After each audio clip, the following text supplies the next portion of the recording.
Ndabaramukije cyane, amahoro y'Imana abane namwe kandi Uwiteka abishimire, umwami Imana abakomeze ababere byose muri byose. Rero nshuti bavandimwe bene data, tugiye kugaruka hamwe cyangwa se tugiye kurebera hamwe ku magambo yabyaye ikibazo, aho twavugaga duti mbese satani cyangwa se dayimoni ni ibiremwa bifatika, mbese ni ibiremwa bigaragara, mbese ni ibiremwa umuntu yarwana nabyo akabitsindisha amaboko, akabitsindisha imbaraga. Ahangaha tugiye kurebera hamwe koko nimba satani na dayimoni ari ibiremwa bifatika. Tugiye kurebera hamwe koko nimba satani na dayimoni cyangwa se nibyo bita amagini ari ibiremwa umuntu yarwana nabyo akabibona, akabifata, akaba yabinesha, akabitsinda. Hari ibintu byinshi bigenda byaduka kuri social media, ku mbuga nkoranyambaga hirya no hino, bagafata amafoto, bagafata amapica, sometimes hari n'igihe banazana n'abantu ubona yuko ari iki, ari abantu.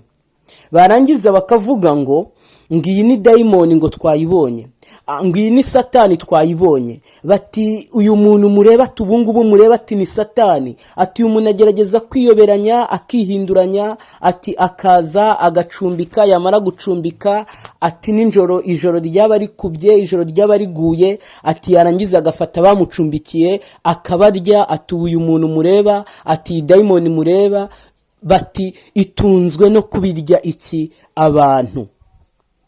Bavandimwe bene data, mureke tuve mu buyobe. Bavandimwe bene data, mureke tuve mu bujiji. Bavandimwe bene data, mureke twe gusinzira. Ntabwo ari uko satani akora. Ntabwo satani ari ikiremwa cy'inyama n'amaraso. Ntabwo satani wamufata, ntafatika, ntagaragara, ntabwo wamuparupa.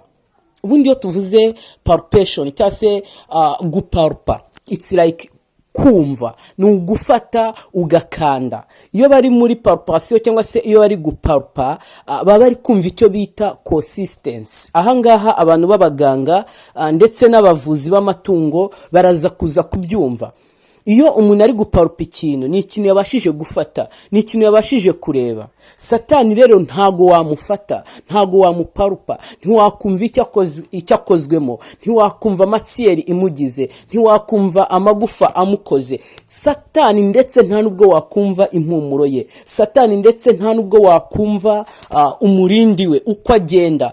Ahubwo satani ni ikiremwa kidafatika. We n'abambari be ni ibiremwa by'umwijima, ni ibiremwa bya mwuka, ni ibiremwa bikora mu mwuka, ntago bikora mu mubiri. Ahubwo ibyo bikorera muri twe biraza bikagaragara hehe? Bikagaragara mu mubiri, bikagaragara ndetse na hehe? No ku mubiri. Bivuze ngo ushobora gucumbikira satani muri wowe, ariko kuri wowe ntibikunda, kubera ko kuri wowe satani ntibishoboka kuko ntabonwa. Kuri wowe satani ntibishoboka kuko ntafatwa. Kuri wowe satani ntibishoboka kuko ntiyumvwa. Kuri wowe satani ntibishoboka kuko satani nta oderi agira, nta mpumuro ya satani wagenza gute wakumva. Ntago wavuga ngo satani ahumuruku, ntago wazigera umubona ngo yiteye parufe cyangwa se yiyepiye mu buryo runaka. Ahubwo ushobora gukora ibikorwa abantu bakakugira nde? Bakakugira satani. So rero tugaruka kuri no topic, mureke twicishe bugufi dusenge, maze Uwiteka aze kutubashisha gusobanukirwa ndetse no kumva ibikwiriye. Data mwiza, byiringiro bizima, soko y'amahoro, nongeye kugushimira. Reka ngushimire kubw'ubuntu bwawe ndetse n'uburinzi bwawe. Reka ngushimire kubw'urukundo rwawe ndetse n'ineza yawe. Reka ngushimire kuko ubera hose icyarimwe. Reka ngushimire kuko uri Imana itajya yibagirwa imirimo. Uri Imana nyamana kandi uriho, ikintu tuzi neza nuko uzagenza gute? Uzahoraho. Bana natwe rero muri aka kanya, aho tugiye kurebera hamwe ibijyanye na satani na dayimoni. Ntaba ari twe, ahubwo izina ryawe rihabwa icyubahiro. Ube ari wowe mwami Imana wiganza. Abari buze gutega amatwi iki cyigisho ntaba ari bo, ahubwo ubasobanurire, ubafashe, umanukire kubumvisha ibyo wowe ubona byabagirira umumaro. Nanjye ntaba ari njye. Uwiteka twese uturindire mu buntu bwawe, uduhaze ibyawe. Tukweretse abarwariye hirya no hino mu mpande zitandukanye z'isi, tukweretse abari kugenda bava mu mubiri ku bw'ibibazo bigiye bitandukanye. Uri Imana y'abazima, turakwinjiza kugira ngo uduhe gutunga ubuzima buzima, turakwinjiza kugira ngo uduhe gutunga amagara mazima. Ikiruta byose Mwami Imana, abashavujwe n'ibintu byinshi bigiye bitandukanye ubasanga ubabere ihumure. Reka datubane natwe muri iki cyigisho, ikiruta byose bariho twiyoborera. Nibigenda neza Mwami, turashima izina ryawe. Ngaho ibikwiye, ibyaguhesha icyubahiro, ndetse natwe ubwacu bigatuma twitwa abana bawe mu isi no mu ijuru, ubiduhe n'abakwambaza mu izina rya Yesu Kristo Umwami wacu, amen. Bavandimwe rero bene data, dukomeza twari turimo tuvuga ku kintu kijyanye na Satani ndetse na dayimoni. Ibyo mwumva abantu bita amagini, ibyo mwumva abantu bita imyuka mibi, ibyo mwumva abantu bavuga ngo uriya muntu yahanzwemwo na Satani, ibyo mwumva mukumva baravuze ngo uriya muntu ngo yatewe n'amadayimoni, ibyo mwumva mukumva baravuze ngo uriya muntu yatewe n'amagini. Ese ibi bintu ni bwoko ki? Ese ibi bintu bikora bite? Ese ibi bintu kugira ngo bifate umuntu bimufata mu buhe buryo? Ese Imana ibigiramo uruhe ruhare kugira ngo umuntu abe yafatwa n'amadayimoni? Ese Imana ibayo ireba he? Bavandimwe bene data, mutega amatwi mwumve. Mwene muntu amaze gucumura yimitse umwanzi muri we, ari wowe ari nge. Tumaze gucumura twimitse Satani muri twe, twimitse abadayimoni muri twe, twimitse ayo magini muri twe. Ariko mwene muntu iyo ahindukiye akihana, akongera akemera Yesu Kristo nk'umukiza ndetse n'umucunguzi, yimura amadayimoni muri we akimikamo Imana. Ariko igihe tugishayisha mu by'isi, igihe Mwuka Wera ahora ararika ntitumwumve, tuba twimitse abadayimoni hehe? Muri twe. Abadayimoni bakorera muri twe, ntabwo bakorera kuri twe. Ariko iyo dayimoni yamaze kuganza muri wowe, arimuka noneho wo gukorera muri wowe agakorera kuri wowe. Hahandi umuntu aba asigaye akora ibintu nta gitangira, hahandi umuntu aba akora ibintu atajya mu rwihisho, dayimoni aba yaramaze kwiganza, aba atagikorera muri we gusa, ahubwo akorera no kuri we.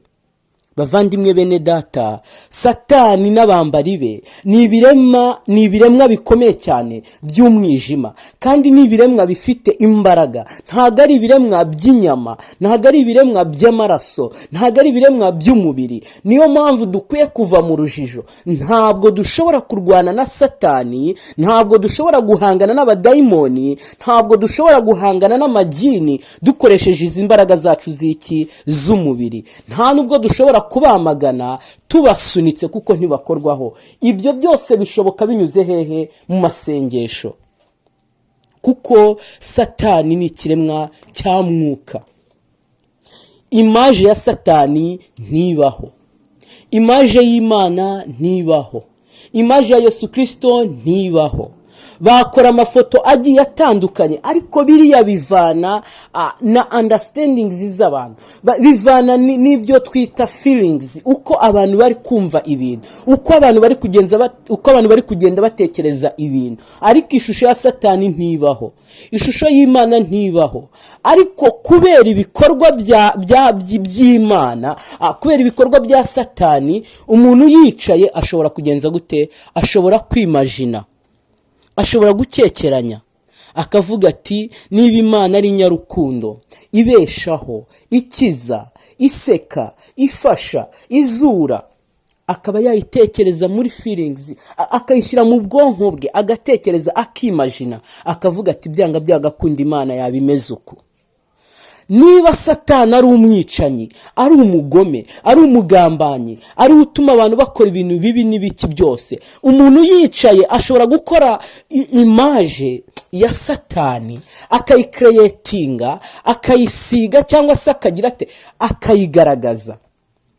ariko kuri social media bazana amafoto y'abantu batuye ni dayimoni twamubonye muri Australia, bakazana amafoto y'abantu batuye ni dayimoni twamubonye muri Canada, bataye amafoto na yino dayimoni yaturutse aha n'aha. Bavandimwe bene data, mureke tuve mu buyobe, mureke tuve mu bintu bidafite shinge na rugero, tuyoboke Yesu Kristo. Ijambo ry'Uwiteka riravuga ngo bazamenye ukuri, ngo kandi nibamenye ukuri, ukuri niko kuzagenza gute? Kuzaba batura, kandi ukuri ni Yesu Kristo, kuko yarivugiye ati ninjye nzira n'ukuri ndetse n'iki n'ubugingo. Bavandimwe bene data, igihe ukibaza yuko Satani abasha kubonwa urishuka, igihe ukibaza yuko dayimoni ibasha kubonwa urishuka. Iby'abadayimoni ntago twari kubimenya iyo tudakora icyaha. Mwene muntu ashobora gucirira ibintu n'imyizerere yiwe y'ibigirwamana ikamuhindukira dayimoni.